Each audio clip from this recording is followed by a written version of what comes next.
5-май эгемендүү Кыргыз Республикасынын Конституциясынын кабыл алынган күнү. Жыл сайын 5-май күнү Кыргызстанда Конституция күнү, башкача айтканда, өлкөнүн баш мыйзамынын туулган күнү катары белгиленип келе жатат. 5-май Конституция күнү кандай пайда болгонун сарысеп салып көрөлү. 1993 жылы 5-майда Жогорку Кеңештин 12-сессиясында Кыргыз Республикасынын Конституциясы кабыл алынган. Ошондон тарта өлкөбүз Кыргыз Республикасы аталып, ал эми 1978 жылы кабыл алынган Кыргыз Республикасынын Конституциясы өзүнүн күчүн жоготкон. Конституция кабыл алынгандан бери көптөгөн өзгөрүүлөргө, толуктоолорго дуушар болуп келе жатабыз.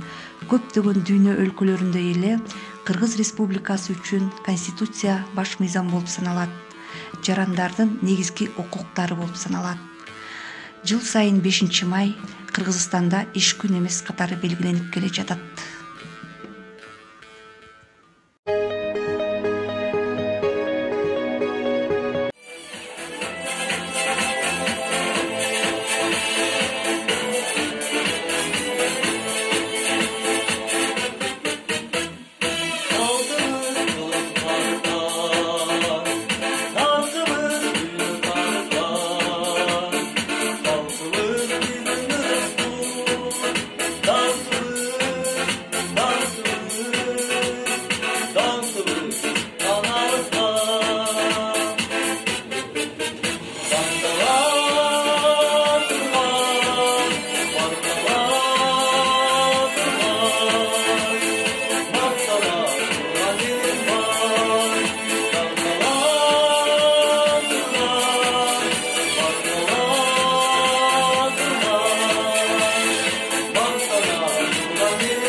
Кыргыз, эй мекендеш бир тууган, Кыргызстанда байыр алып үй курган.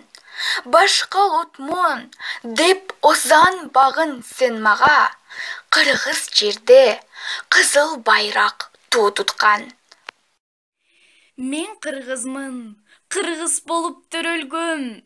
Элим кыргыз, жерим кыргыз мөн өскөн. Каным кыргыз, жаным кыргыз болгон соң, жашап өтөм кыргыз бойдон дүйнөдөн.